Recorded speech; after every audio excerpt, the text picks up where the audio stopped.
chào tất cả mọi người xem video này. Đây là địa điểm ở trên đèo Khao Phạ, Giang Phải các bạn nhé. Đến đây gió thổi vù nghe nó rất là mát và nhìn cảnh hoang sơ, không khí nó cũng mát như Sapa hay sao, cảm giác nó rất là bình yên. Ở đây có tượng đài trên đèo Khao Phạ. Ví dụ như đến đây cảm giác nó lạnh. Đi vào thời điểm này là thời điểm tháng 10, cũng sắp vào tháng 11 rồi nên nó hơi lạnh. Mà đến vào mùa tháng 5, tháng 6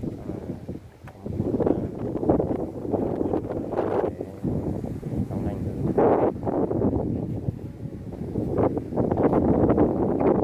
Các bạn xem video và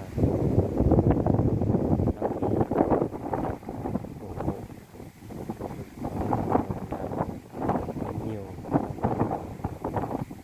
các điểm đất nước.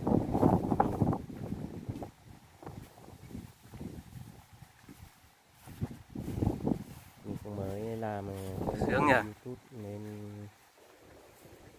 đèo Khao Phạ học về quay video, quay clip. Nếu mà các bạn hay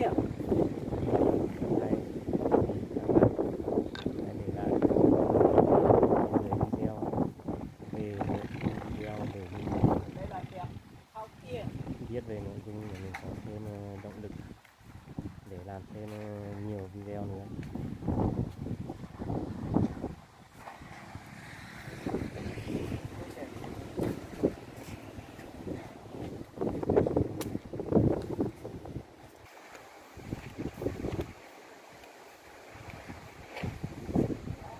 Ảnh này là lắm tức thời xưa chiến tranh.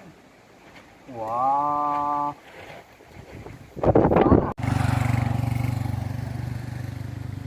nhà hàng nhà nghỉ dù lượn Khao Phạ đấy, điểm bay dù lượn Khao Phạ. Trước mình toàn thấy họ quay video lên, hôm nay mình tự đến đây mình tự quay.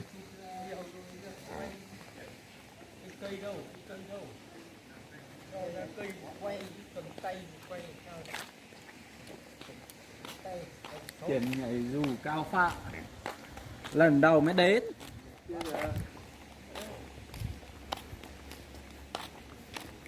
Quay mình phải nói Dạ. đang ở đâu người biết. Đây phải cắp nách không?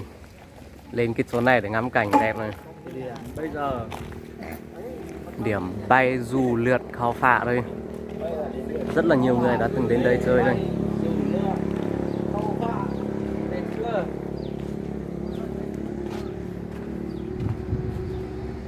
Toàn cảnh bay dù. Cái điểm mà họ chạy dù là chỗ này nhỉ? Thế có mấy người chạy xong là rơi ở dưới này. Toàn cảnh. Trèo lên trên kia giờ mà quay. Đấy, nó bay tít về cái cánh đồng giống như là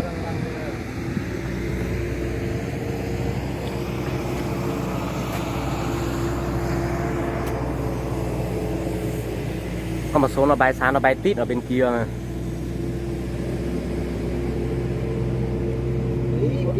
Đẹp này. đấy, nó bay kìa, chỗ kia kìa bắt đầu nó chạy xong dù nó bay về tít cái cánh đồng dưới cái chỗ nhà, cái trường học vàng đỏ đỏ tí đấy. Ra tận dưới kia. Dưới chỗ như trường học kia kìa, tít dưới trường học mái tôn đỏ, tường vàng đấy, bay tít về tí đấy cơ mà. Ở đây đi luôn nhỉ? Mấy cây số đấy. Đây từ đây dưới kia là bao nhiêu tiền rồi này? Mỗi lần mấy trăm nghìn. Rất là đông đúng không? Trèo lên trên tầng trên như kìa, quay mới đẹp, thì đứng đấy xong tí xuống dưới chỗ kia kìa, quay cái chỗ nó nhảy. Nó có cả cái dù phụ nhưng mà cái dù kia không lên được, nhả cái dù kia. Thử lên cái số nào xem nào. Nhưng mà mùa này là không có lúa nhìn nó mới đẹp. Đấy, điểm này là điểm lên để ngắm cảnh. Ui, cao nhớ. Này mà thật chuyển chân chết. Ôi, quay cái đàn lợn này đi, với cả mẹ cả con luôn đi, cả cái bà chị nhà nó nữa đi.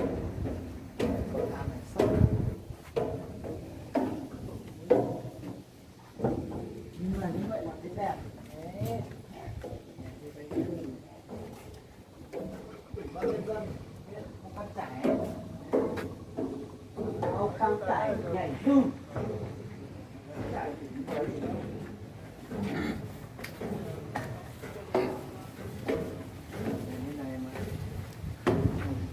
Ô, lên trên này còn đẹp hơn. Nó quay mạng cao duệ.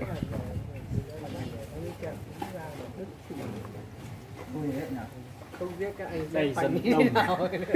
Không có phanh đâu. Đội Nhảy xuống chứa chết thôi. nhất là cái độ an toàn.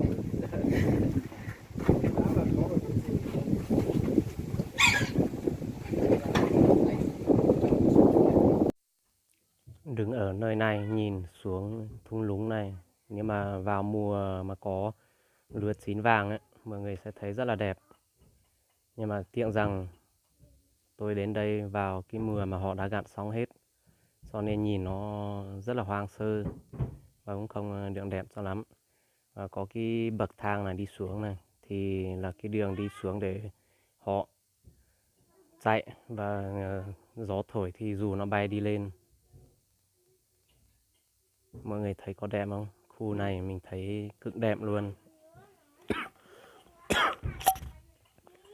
Khi nào mọi người đến nơi này thì nhất định phải là đến thăm và trải nghiệm cái điểm đẹp nhất của Mù Cang Chải. Khu này nó thượng đoạn đường đèo Khao Phạ.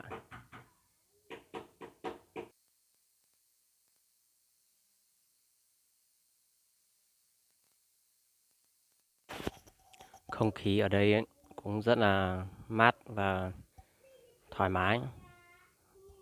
Mình đến đây cảm giác như là đến một vùng đất mà nó hoang sơ và rất là lạ.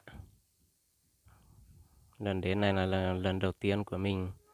Mình đi cùng với vài người bạn trong một chuyến đi rất là đầy ý nghĩa.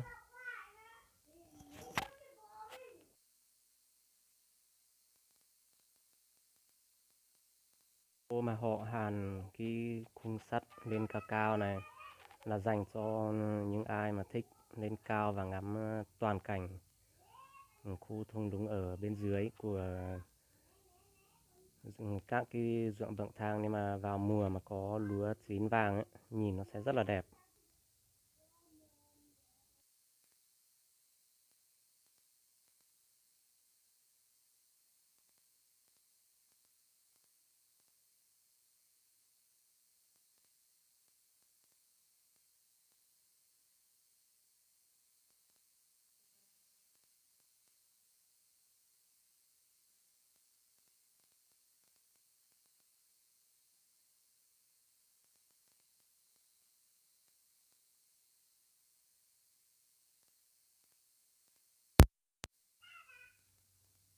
Xin chào mọi người thấy cảnh có đẹp không? Tôi thấy rất là đẹp.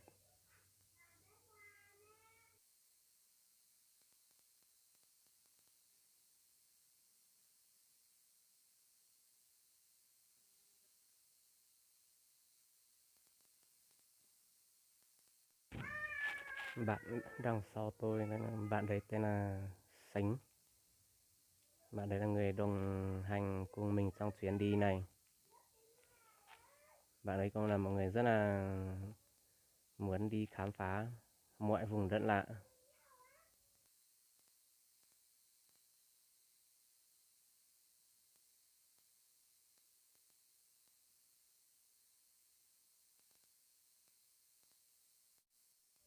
Đấy, các bạn nhìn thấy biển quảng cáo này to chưa? Nhìn cảnh nó cực kỳ đẹp. Mình đi chuyến này xong mình muốn thêm một chuyến đi đến vùng này. Mình nghĩ các bạn đi phượt hay là đi chơi thích ngắm cảnh hoang sơ toàn diện thì đến nơi này sẽ là nơi mà nó rất là đẹp luôn. Đây cũng có một cái điểm trèo lên trên là ngắm cảnh.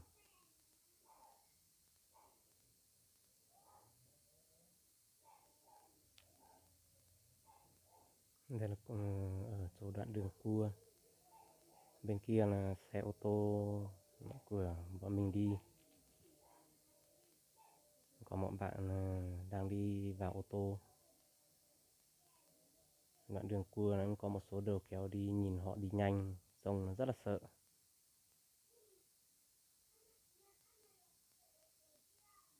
Đây có điểm này có cả nhà hàng, nhà nghỉ.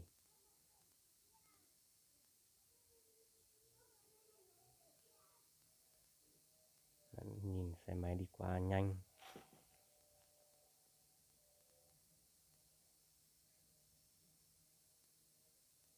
Đấy, đây là chiếc xe ô tô mà bọn mình đi.